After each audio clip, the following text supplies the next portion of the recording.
ഉന്നാവോ ബലാത്സംഗ കേസിൽ BJP മുൻ MLA കുൽദീപ് സിംഗ് സെങ്കാറിൻ്റെ ശിക്ഷ നേരത്തെ ഡൽഹി ഹൈക്കോടതി മരവിപ്പിച്ചിരുന്നു.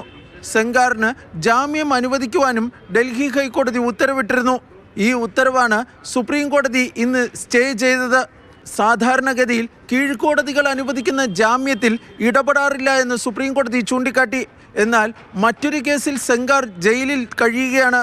ഈ സാഹചര്യത്തിലാണ് ശിക്ഷ മരവിപ്പിച്ചുകൊണ്ടുള്ള ഉത്തരവും തുടർന്ന് ജാമ്യത്തിൽ വിടാനുള്ള ഉത്തരവും സ്റ്റേ ചെയ്തതായി സുപ്രീം കോടതി വ്യക്തമാക്കിയിരിക്കുന്നത്. സെങ്കാറിനെ ജാമ്യത്തിൽ വിടരുതെന്നും സുപ്രീം കോടതി നിർദ്ദേശിച്ചു. സെങ്കാറിന് ജാമ്യം അനുവദിക്കുന്നതിനെ CBI സുപ്രീം കോടതിയിൽ ശക്തമായി എതിർത്തു. ഹീനമായ ബലാത്സംഗമാണ് സെങ്കാർ ചെയ്തതെന്ന് CBIക്ക് വേണ്ടി ഹാജരായ സോളിസിറ്റർ ജനറൽ തുഷാർ മേത്ത ചൂണ്ടിക്കാട്ടി. അതിനാൽ തന്നെ പരമാവധി ശിക്ഷയാണ് സെങ്കാറിന് ലഭിക്കേണ്ടതെന്നും അദ്ദേഹം വാദിച്ചു. CBI നൽകിയ അപ്പീലിൽ സെങ്കാർ ഉൾപ്പെടെയുള്ള കേസിലെ എതിർകക്ഷികൾക്ക് സുപ്രീം കോടതി നോട്ടീസ് അയച്ചു.